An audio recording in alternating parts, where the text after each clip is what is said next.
मित्रांनो, लग्नाची बेडी या मालिकेच्या आजच्या भागामध्ये मधु आता सारखी सिंधूला रिक्वेस्ट करते की प्लीज मला एकदाच या जेल बाहेर काढ. अगं मी पुन्हा कधीही तुला आणि राघवला त्रास देणार नाही, तुमच्या आयुष्यात पुन्हा कधीही येणार नाही, मी दुसऱ्या देशामध्ये निघून जाईल असं आता जेव्हा ती म्हणत असते ना तेव्हा सिंधू म्हणते नाही मधु, अगं मी तुझ्यावर असा विश्वास ठेवणार नाही, तू अशीच नेहमी बोलते आणि मला एवढा त्रास देतेस, इथून पुढे तू मला फोन करण्याची चूकसुद्धा करू नकोस, तेव्हा आता तू फक्त मला एकदा भेटायला ये ना असं आता मधु विचारते. मग मी तुला सांगते इथे काय आहे ते.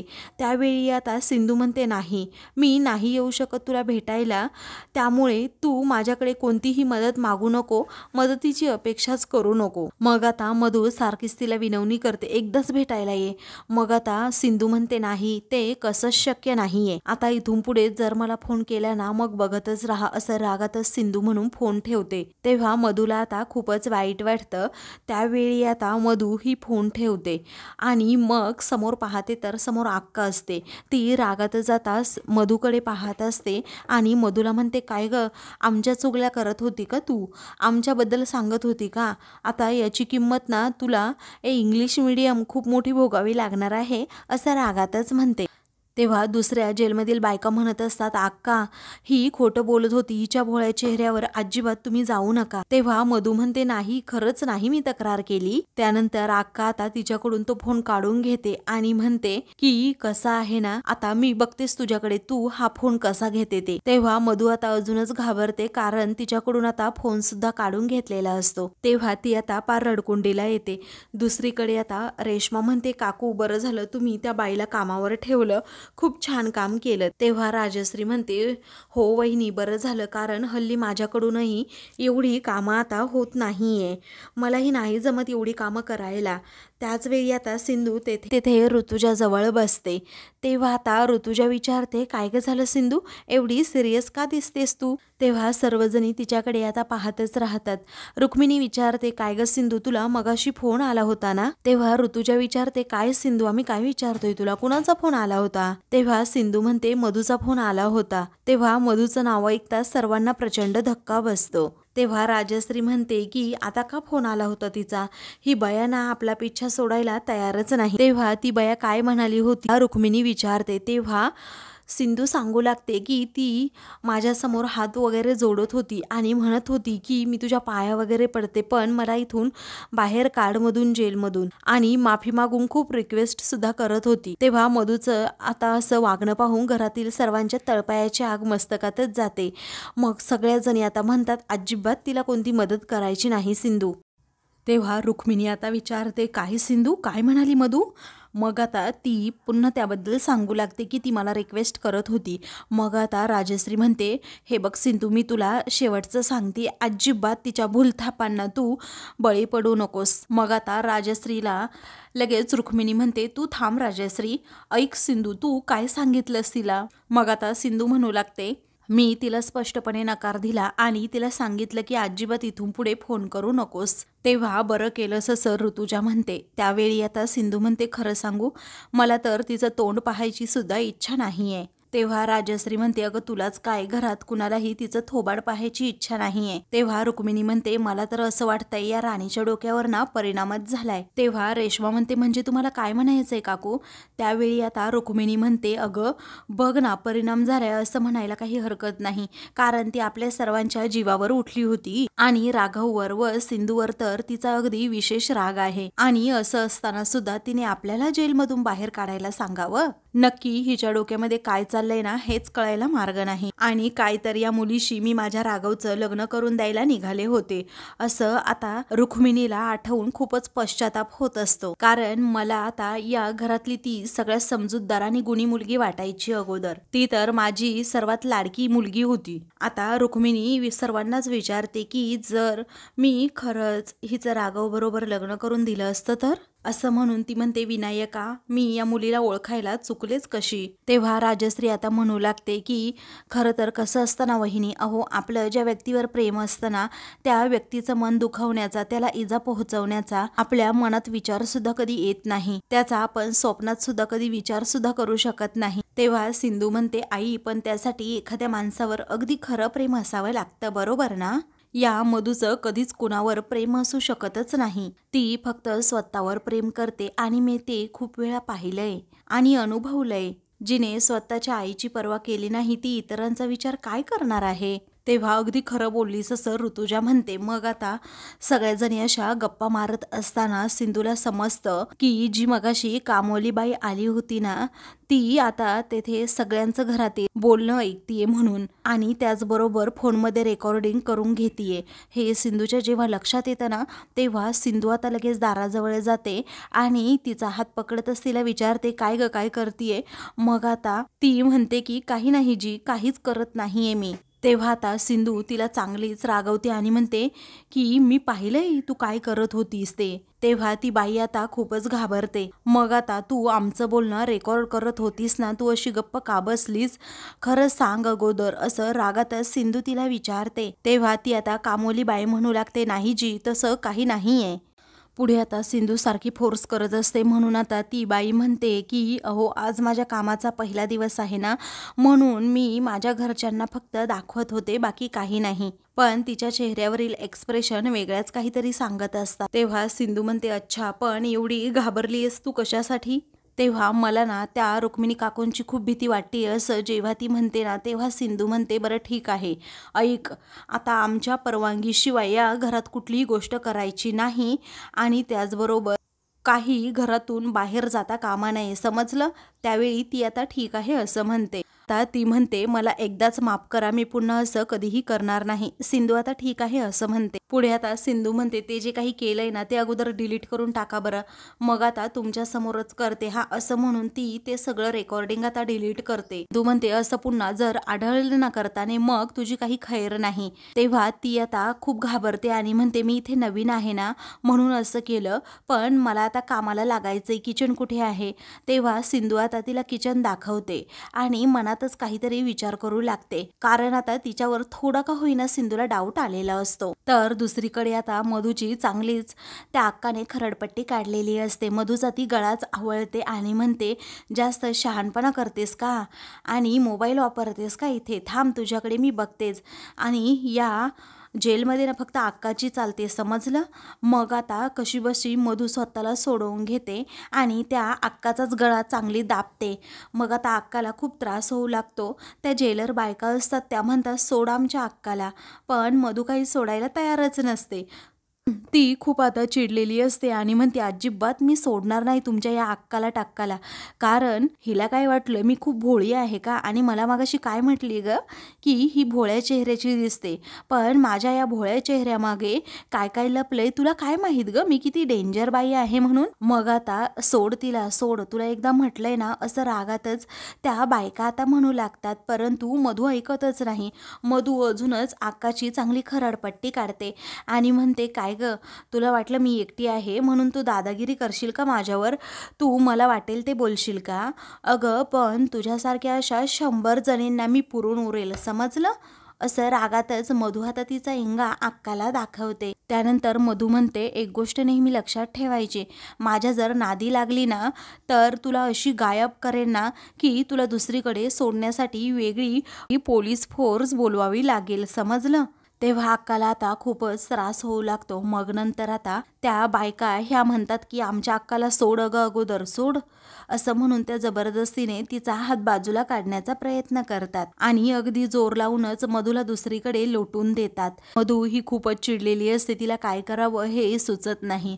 त्याच वेळी आता अक्का ही पुन्हा उठते आणि धीर धरूनच आता मधू जवळ जाते आणि पुन्हा तिची गचंडी धरते आणि तिचा गळा आवळत म्हणते की काय, मला तू विरोध करतेस का? अगं माझ्या नादी लागतेस का? असं म्हणून मधूला आता त्या सोफ्यावर तेथे बसवत ती मधूचा गळा आवळण्याचा प्रयत्न करते. तेव्हा मधू आता जोराजोरात ओरडत असते की सोड मला, सोड मला, परंतु या बायका काही आता ऐकायलाच तयार नसतात. मधूची आता त्यांनी चांगलीच जिरवलेली असते. आता मधू स्वतःच्या हाताने तिचा हात दूर करण्याचा प्रयत्न करते, तिला लोटण्याचा मागे प्रयत्न करते, परंतु या बाकीच्या त्या दोघीही बायका असतात असतात ना, मधूचा आता हात असा घट्ट पकडून ठेवतात. त्यामुळे मधूची आता हालचालच बंद होते. तिचे प्रयत्न आता तेथे व्यर्थ ठरतात. तेव्हा मधूला आता काहीच करता येत नाही. तेव्हा ती अक्का रागातच विचारते, काय ग, तुझे खूप हातपाय चालतात ना, आता चालवून दाखव तुझे हातपाय, मला मागे लोटतेस का? त्यानंतर मधूला आता श्वाससुद्धा घेता येत नाही. आता त्या दोन्हीही बायका चांगल्याच तिचे हात पकडून ठेवतात. मग आता मधू जोराजोरातच ओरडू लागते की सोडा मला, सोडा. मग आता ती अक्का रागातच विचारते, काय ग, तू काय मगाशी म्हणाली होती की 100 जणींना पुरून उरेल. आता ही अक्का ना एकटीच तुला खूप भारी पडणार आहे, लक्षात ठेव, कारण माझ्याशी पंगा घेतला तर तुझं काही खरं नाही. असं रागातच जेव्हा ती अक्का म्हणते ना, तेव्हा आता मधूला काय करावं सुचत नाही. कारण आता तिचे हात पूर्णपणे दोन्हीही त्या बायकांनी पकडून ठेवलेले असतात. तेवढ्यातच आता एक हवालदार मॅडम तेथे येतात आणि ए आके, सोड तिला अगोदर, असं जोराजोरात तिला ओरडतात. तरीही ती अक्का काही ऐकायला तयार नसते. तेव्हा कशाबशा आता त्या मॅडम ह्या दोघींना सोडवतात आणि जर पुन्हा भांडणं केली तर मोठ्या साहेबांना सांगेन, तुमची तक्रार करेन, असं रागातच त्या म्हणून तेथून जातात. तेव्हा मधू आता खूप चिडलेली असते. त्या अक्काकडे खूप रागात पाहते आणि रागातच म्हणते की आता बघ मी तुला सोडतच नाही, असं म्हणून ती उठते. तेव्हा आता लगेच ती अक्का तिला एका हाताने जशी खाली बसवते आणि म्हणते, अगं तुझं नशीब चांगलं आहे ती हवालदार मध्ये आले ना म्हणून, जर ती हवालदार मध्ये आले नसते ना तर तू आज वाचलीच नसती ग. तेव्हा ती आता पुन्हा मधूला तेथून ढकलून देते आणि स्वतः त्या जागेवर बसते. त्या दोन जेलर ज्या बायका असतात ना, त्या लगेच तिचं डोकं चेपू लागतात. तेव्हा ती हाताने इशारा करून दोघींनाही अडवते. तेव्हा आता मधूचा मात्र राग अनावर झालेला असतो आणि ती रागातच अक्काकडे पाहू लागते. तर आता दुसरीकडे विनू हा रूममध्ये बसलेला असतो. वेळी आता तो राघव आणि मधूच्या लग्नातील तो फोटो पाहत असतो. त्यामध्ये विनू सुद्धा असतो आणि लग्नाबद्दलच्या सगळ्या आठवणी आता त्याला आठवू लागतात की कशा प्रकारे मम्माचं आणि बाबांचं लग्न झालं होतं. त्यानंतर मम्मा माझी खूप केअर करायची, मला हवं नको ते बघायची, अगदी माझ्यावर जीव ओवाळून टाकायची. त्याला आता त्या आठवणी सतत आठवल्यामुळे खूपच वाईट वाटत असतं आणि त्या फोटोवरून तो हात फिरवतो आणि म्हणतो मम्मा. तेवढ्यातच आता सिंधू ही तेथे येते आणि मग सिंधू आल्याबरोबरच विनू हा एकदम डिस्टर्ब होऊन जातो. त्याचबरोबर तो फोटो देखील लपवून ठेवतो. तेव्हा आता सिंधू विचारते, काय झालं विनू, अरे बाहेर सर्वजण तुला आवाज देत होते बेटा, तेव्हा तू का नाही आलास? मग आता तो अगदी शांतपणे म्हणतो, कारण मला बोर झालंय. मग आता सिंधूला माहीत असतं याने काहीतरी लपवलंय. ती आता विचारते की काय लपवलंय, दाखव ना मला. मग आता तो म्हणतो, आय स्वेअर आई, काहीच लपवलं नाहीये मी, असं तो खोटं जेव्हा बोलतो तेव्हा सिंधू म्हणते, माझ्यापासून काहीच लपत नाही. मग आता सिंधूला आयडिया करणं बरोबर जमतं. तेव्हा ती आता विनूला म्हणते की विनू, अरे बघ ना पुढे काय पडलंय ते बघ. तेव्हा विनू आता ते पाहायला जातो. त्याच वेळी आता सिंधू त्याच्या हातात असणारा फोटो पटकन स्वतःजवळ घेते आणि तो फोटो पाहून तिच्या पायाखालची जमीनच सरकते. कारण तो फोटो असतो ना, तो फोटो राघव मधूच्या लग्नातील असतो आणि त्यामध्ये विनू अगदी आनंदाने तेथे त्यांच्याबरोबर उभा असतो. तेव्हा सिंधूला आता खूपच वाईट वाटतं. ती आता विनूकडे पाहू लागते. विनू म्हणतो, आई असं का केलंस तू? तेव्हा आता तो पण खूप इमोशनल झालेला असतो. मग आता सिंधू मात्र त्याच्याकडे पाहतच राहते, कारण तिच्या मनात कुठे ना कुठे आता शंकेची पाल चुकचुकते की याने अजूनही मला आई म्हणून ॲक्सेप्ट केलंय की नाही हे माहीतच नाही. कारण विनू अजूनही मधूचा फोटो घेऊन बसतोय आणि तिच्या आठवणीत रमतोय, याला काय म्हणावं. आता त्या गोष्टीचं तिला खूप टेन्शन आलेलं असतं. ती अगदी निशब्दच होते की आपलं लेकरू असं का करायला लागलंय. ती त्याच्याकडे खूप वेळ पाहतच राहते. तेव्हा आता विनूला खूपच कसं तरी वाटतं की आपल्या आईचं मन आपण दुखवलं. मग आता तो म्हणतो, सॉरी हा आई, मला असं करायचं नव्हतं, मी मम्माचा असा फोटो बघत होतो तर तुला हर्ट झालं असेल ना. तेव्हा आता सिंधू त्याच्याकडे पाहतच राहते. विनूसुद्धा खूप इमोशनल होतो आणि खाली मान घालून सिंधू समोर बसतो. त्यानंतर विनू म्हणतो, आय नो मम्मा की तूच माझी खरी आई आहेस, पण असं म्हणून. आता तो सिंधूकडे पाहतो. तेव्हा सिंधू आता म्हणते की विनू, हे बघ, तुला एक्सप्लेनेशन देण्याची अजिबात गरज नाही आहे. कारण मला तुझ्या फिलिंग्स माहीत आहेत बाळा, आणि मला एवढंही माहीत आहे की तू मधूबरोबर खूप वेळ घालवला आहेस, त्यामुळे तुझी तिच्याशी असणारी जवळीक थोडी तरी असणार, तुमच्या दोघांमध्ये ते बॉन्डिंग असणार, हे मला माहीत आहे बाळा. अरे बाळा, तुला तिची आठवण येणं सुद्धा स्वाभाविक आहे. असं म्हणून सिंधू आपल्या लाडक्या विनूकडे पाहतच राहते, कारण काहीही झालं तरी ते लहान लेकरू आहे आणि मधूनेच त्याला लहानपणी होईना सांभाळलं आहे, त्यामुळे आता विनूला तिचा लळा असणारच. त्यानंतर आई तू हर्ट झाली का गं, असं आता विनू अगदी शांतपणे विचारतो. तेव्हा सिंधू आता गालातच हसते आणि म्हणते, नाही रे बाळा, मी कशाला हर्ट हो. अरे मला ना उलट तुझा खूप अभिमान वाटतो की मधुने तुझ्यासाठी जे काही केलंय, तू असा कृतज्ञ नाही आहे, तुला त्याची जाणीव आहे. म्हणजे तू एवढ्या लहान वयामध्ये अशी जाणीव ठेवतो ना त्या गोष्टीची, मला खूप छान वाटलं बाळा ते पाहून. आणि एकतर म्हणजे तुझ्यावर जे संस्कार केले गेले आहेत ना, त्याचंही खूप कौतुक वाटतं, कारण तू आपले संस्कार विसरलेला नाही आहे बाळा. तेव्हा तुला हिची आठवण येते का, असं आता सिंधू विचारते. तेव्हा तो म्हणतो, आठवण तर तशी येत नाही, पण काळजी वाटते, कारण ती लॉकअपमध्ये आहे ना, मग तिला किती त्रास होत असेल, तिथे व्यवस्थित सोय असेल की नाही, ती कशी जेवण करत असेल, तिथलं जेवण चांगलं आहे की नाही, याची काळजी वाटते आई मला. मग आता तिला तसं काहीही वाटत नसणार आहे, कारण तिला त्राससुद्धा होत नाही आहे, असं सिंधू त्याला समजावते. कारण मधू आहे ना, मधू कशी वागली आहे ना, तुला तर सगळं माहीतच आहे, असं सिंधू म्हणते. त्यानंतर आता सिंधूला तो म्हणतो, आई तुला एक सांगू का गं, अगं मी टी व्हीवर पाहिलंय की पोलीस आहेत ना, ते क्रिमिनलला खरंच खूप त्रास देतात.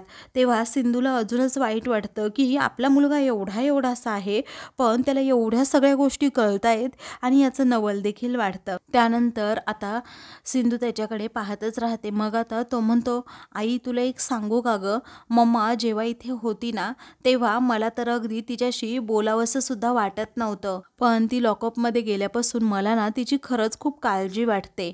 त्यानंतर आता तो विचारतो, आई मला सांग ना, अगं टी व्हीवर जे दाखवलं ना मम्माबद्दल, ते सगळं खरं आहे का. आता या एवढ्याशा लहान मुलाला काय सांगावं, हा सिंधूला प्रश्न पडतो आणि ती आता लाडक्या विनूकडे पाहतच राहते. आता काय उत्तर द्यावं ना हेच तिला कळत नाही. ती आता डोक्याला हात लावते आणि विनूचाच विचार करत असते आणि त्याचबरोबर मधूचा देखील. तेव्हा आता विनू पुढे म्हणतो, आई मी मगाशी तुमचं बोलणं ऐकलं, अगं मला माफ कर, म्हणजे मी असं पर्पजली नाही ऐकलं, मी तिथून जात होतो ना तेव्हा ऐकलंय. मग आता पुढे तो विचारतो, आई जर मी काही मागितलं तर तू ती देशील का गं. त्याचवेळी आता सिंधू त्याचा हात हातात घेते आणि विचारते की बोल ना बाळा, तुला काय हवंय. तेव्हा विनू आता म्हणतो की तू फक्त आणि फक्त एकदाच तिला भेटून येशील का, कारण ती प्रॉब्लेममध्ये आहे असं तुला म्हणत होती ना. तेव्हा सिंधू आता निरुत्तर असते, ती काहीही बोलत नाही, ती फक्त विनूकडे पाहतच राहते. मग आता तो म्हणतो, आई फक्त एकदाच तू माझ्यासाठी तिला भेटून येशील का मम्माला. तेव्हा सिंधू आता त्या गोष्टीचा खूप विचार करत असते की मधूला आता भेटावं की नाही. तेव्हा आता सिंधू काहीही बोलत नाही, हे पाहून आता तो हात हातात घेतो आणि म्हणतो, आई प्लीज अगं एकदाच तू बघून ये ना, तिला भेटून ये ना एकदा, नक्की ती प्रॉब्लेममध्ये आहे की नाही एवढंच बघायचं आहे आपल्याला. त्यानंतर आता सिंधू ही त्याच्या हातावर हात ठेवते आणि त्याला शब्द देते की तू काळजी करू नकोस बाळा, मी लवकरात लवकर मधूला भेटून येईल. तेव्हा आता विनूला खूपच आनंद होतो आणि तो विचारतो, खरंच का आई. मग आता ती म्हणते, हो खरंच, तू नको टेन्शन घेऊस बाळा, विचार करू नकोस जास्त. तेव्हा थँक्यू आई, असं म्हणून आता तो लगेच तिच्या कुशीत शिरतो. आज सिंधू देखील आता त्याचा विचार करत असते, खरंच मी जर मधूला भेटायला गेले तर विनूला बरं वाटेल का, याचा विचार करता करता ती आपल्या विनूकडे पाहते आणि विनू देखील आता खूपच खुश असतो, कारण कुठे ना कुठे त्याला मधूची थोडी का होईना काळजी असते, तिला काही त्रास तर होणार नाही ना याची भीती सतत त्याला आता वाटत असते. आणि म्हणूनच त्याने सिंधूला असं म्हटलेलं असतं की आई तू प्लीज एकदाच भेटायला जा तिला. आणि म्हणूनच आपल्या लाडक्या लेकासाठी सिंधू काहीही करायला तयार असते आणि मधूला भेटायला जाण्यासाठी तयार होते. तर आता मित्रांनो, पुढील भागामध्ये आपल्या वेणूसाठी सिंधू ही मधूकडे जाते, तिची विचारपूस करते आणि खूप मोठेपणा दाखवते. म्हणते की मधू तू कशी आहेस. तेव्हा आता मधू खूप रडत असते, हातापाया पडते आणि म्हणते प्लीज तू मला माफ कर ना, इथून बाहेर काढ ना सिंधू, मी काहीही करायला तयार आहे तुझ्यासाठी, मी खरंच इथे राहणार नाही. मग आता रागातच सिंधू म्हणते की अगं माझ्या राघवला तुझ्या खोट्या खुनाच्या आरोपाखाली जेव्हा तू अटक केली होतीस, ज्या राघवला किती त्रास झाला होता. आता मी तुला शब्द देते की मी तुला कधीच जेलमधून बाहेर काढणार नाही. त्यानंतर सिंधू आता घरी येते तेव्हा तिला लगेच पोलिसांचा फोन येतो की तुम्ही आता मधुराणीला भेटायला आला होतात ना, त्यांच्या डोक्याला जबर मार लागलाय, सिटी हॉस्पिटलमध्ये ॲडमिट केलंय. मग सिंधूसुद्धा आता लगेच सिटी हॉस्पिटलमध्ये जाते, मधूला तेथे आणण्यात येतं. आता रागातच सिंधू म्हणते तुला जेलमध्ये राहायचं नाही ना, म्हणूनच तू ही नाटकं करतीये हे मला माहीत आहे, पण मी तुला शब्द देते जास्त दिवस तुला जेलमध्ये नाही राहू देणार. पण सिंधूच्या मनात आता मधूविषयीचा राग असतोच. अशाच मालिकेंचे पुढील भाग पाहण्यासाठी चॅनलला सबस्क्राईब करा.